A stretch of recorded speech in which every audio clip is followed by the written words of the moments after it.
Psychologue atypique, épisode 85. Se reconstruire après un diagnostic d'autisme, 15 étapes. Étape 3, apprendre à reconnaître son fonctionnement autistique. Je suis un psychologue qui a reçu un diagnostic d'autisme à l'âge de 59 ans. Je ne suis pas expert en autisme, on va juste dire que l'autisme, et en particulier la neurodivergence positive, sont devenus deux de mes passions. Alors la troisième étape pour se reconstruire après un diagnostic d'autisme, eh bien c'est d'apprendre à reconnaître ce fonctionnement autistique afin de faire les aménagements nécessaires pour bien fonctionner.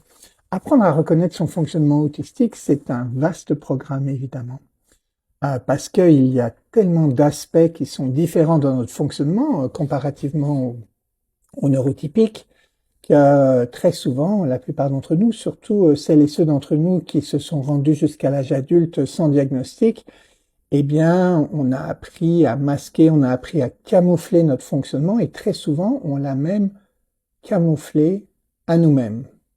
Camoufler à nous-mêmes, ça veut dire que c'est pas si simple que ça pour nous de reconnaître notre fonctionnement autistique. Très souvent, on voit ça plutôt comme une faiblesse, comme une limite et quelque chose que on essaye de pas voir ou de passer à travers tant bien que mal.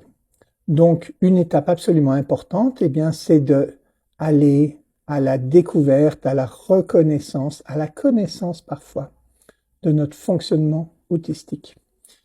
Comment est-ce qu'on fonctionne en termes d'hypersensibilité, en termes d'hyposensibilité, en termes de fatigue, en termes de se recharger les batteries, reprendre de l'énergie. Et ça va être particulier pour chacune et chacun d'entre nous. Donc, c'est comme un voyage de découverte où, pour beaucoup d'entre nous, les autistes, vous le savez, la vie parmi les neurotypiques, c'est un petit peu comme une vie d'anthropologue où on essaye d'apprendre comment vivent ces tribus un peu bizarres de manière à pouvoir faire semblant d'en faire partie. Et bien là, ça va être devenir l'anthropologue de soi-même. Arriver à voir un petit peu comment on fonctionne. Ça paraît évident, mais c'est pas si simple que ça. Quelles sont mes hypersensibilités? Quelles sont mes hyposensibilités? Quelles sont les situations qui me prennent de l'énergie? Quelles sont les activités qui me donnent de l'énergie? Quelles sont les personnes auprès desquelles je me sens accueilli? Quelles sont les personnes auprès desquelles je me sens drainé?